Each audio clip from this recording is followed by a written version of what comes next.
Hello friends, myself Mr. Minal R. Patel, working as a lecturer in Mechanical Engineering Department from Vallabh Budhi Polytechnic, Navsari.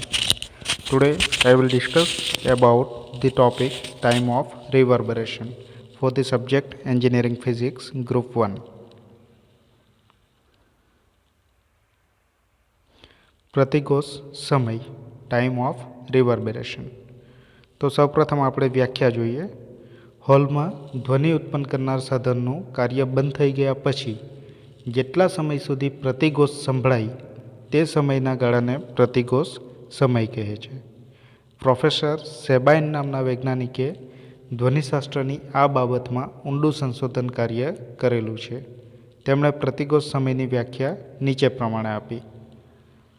હોલમાં મૂળ ધ્વનિ ઉદ્ભવતો બંધ થાય તે વખતે તેની જે તીવ્રતા હોય તેના 10 લાખમાં ભાગ જેટલી તીવ્રતા થવા માટે લાગતા સમયગાળાને પ્રતિઘોષ સમય કહે છે.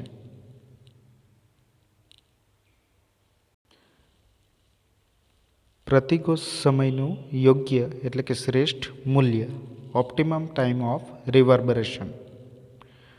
તો એની અંદર ધ્વનિનો પ્રકાર અને સભાગૃહના કદ તેમજ ડિઝાઇન પર આધાર રાખી પ્રતિઘોષ સમયનો ગાળો લગભગ 0.5થી 1 સેકન્ડ જેટલો રાખવામાં આવે છે. વક્તાની સ્પીચ કે વ્યાખ્યાયન માટે યોગ્ય પ્રતિઘોષ સમય 1.03 સેકન્ડ જેટલો રાખવામાં આવે છે.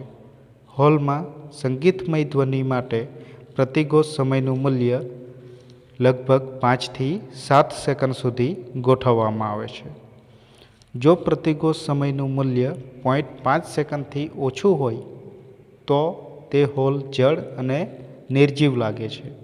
જો પ્રતિઘોષ સમયનું મૂલ્ય 2.3 સેકન્ડ કરતાં પણ વધારે હોય તો ધ્વનિ ગૂંચવાડાભર્યો, અસ્પષ્ટ અને સમજી ન શકાય તેવો બની જાય છે.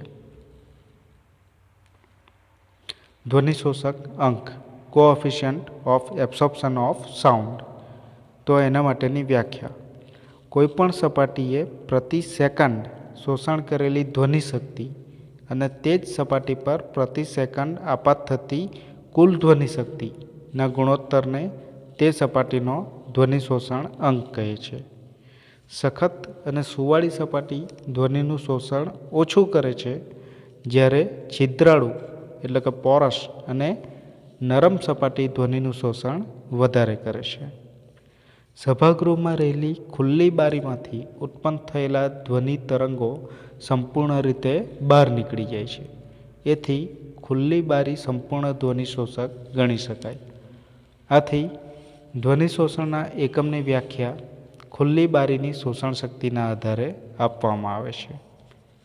1 ચોરસ મીટરનું ક્ષેત્રફળ ધરાવતી ખુલ્લી બારી વડે શોષિત થતા ધ્વનિને ધ્વનિ શોષણનો એકમ કહેવાય છે.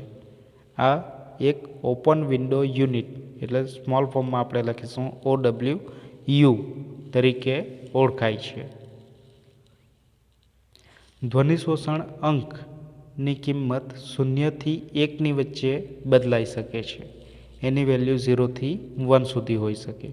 સૌથી વધુ ધ્વનિ શોષણ અંકનું મૂલ્ય 1 છે અને તે ખુલ્લી બારી માટેનું મૂલ્ય છે. સભાગૃહમાં એટલે કે ઓડિટોરિયમમાં જુદી જુદી સપાટીઓના શોષણાંકો જુદા જુદા હોય છે. સિમેન્ટના પ્લાસ્ટરનો શોષણાંક લગભગ 0.03 OWU છે, ઓપન વિન્ડો યુનિટ છે. કાર્પેટ ટેપેસ્ટ્રી માટે શોષણ અંક લગભગ 0.05 ઓપન વિન્ડો યુનિટ છે અને મનુષ્યના શરીરનો ધ્વનિ શોષણાંક લગભગ 0.05 ઓપન વિન્ડો યુનિટ છે. બેસવાની પોચી ખુરશીની એક સીટનો ધ્વનિ શોષણાંક 0.1 હોય છે. નીચેનો કોઠો કેટલાક દ્રવ્યનો ધ્વનિ શોષણ અંક દર્શાવે છે. તો અહીંયા આગળ ટેબલના ફોર્મમાં ધ્વનિ શોષણ અંક દર્શાવેલો છે, દ્રવ્ય છે અને ધ્વનિ શોષણ અંક છેલ્લે દર્શાવેલો છે. પ્રથમમાં સિરિયલ નંબર દર્શાવેલો છે, એના પછી દ્રવ્ય છે અને પછી ધ્વનિ શોષણ અંક છે.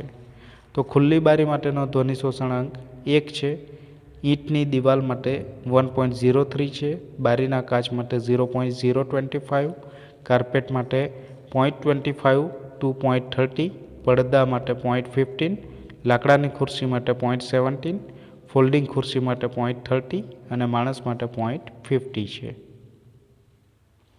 પ્રતિઘોષ સમય માટે સેબાઇનનું સૂત્ર.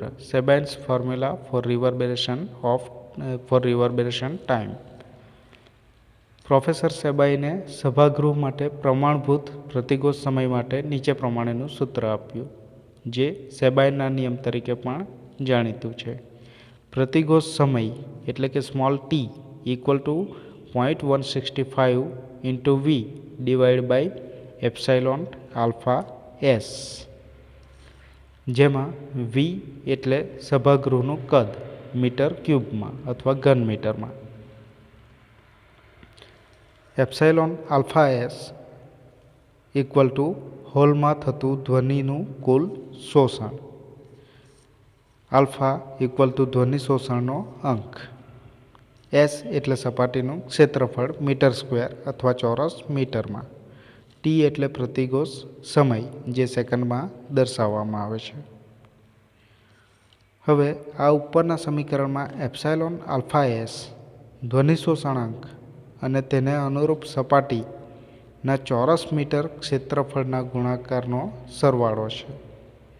જો આલ્ફા 1, આલ્ફા 2, આલ્ફા 3 થી લઈને આલ્ફા એન એ સભાગૃહની વિવિધ સપાટીઓનો ધ્વનિ શોષણ અંક હોય અને S1, S2, S3 થી લઈને Sn એને અનુરૂપ સપાટીઓના ક્ષેત્રફળ હોય, તો epsilon alpha S equal to alpha 1 S1 plus alpha 2 S2 plus alpha 3 S3 plus alpha n Sn થશે.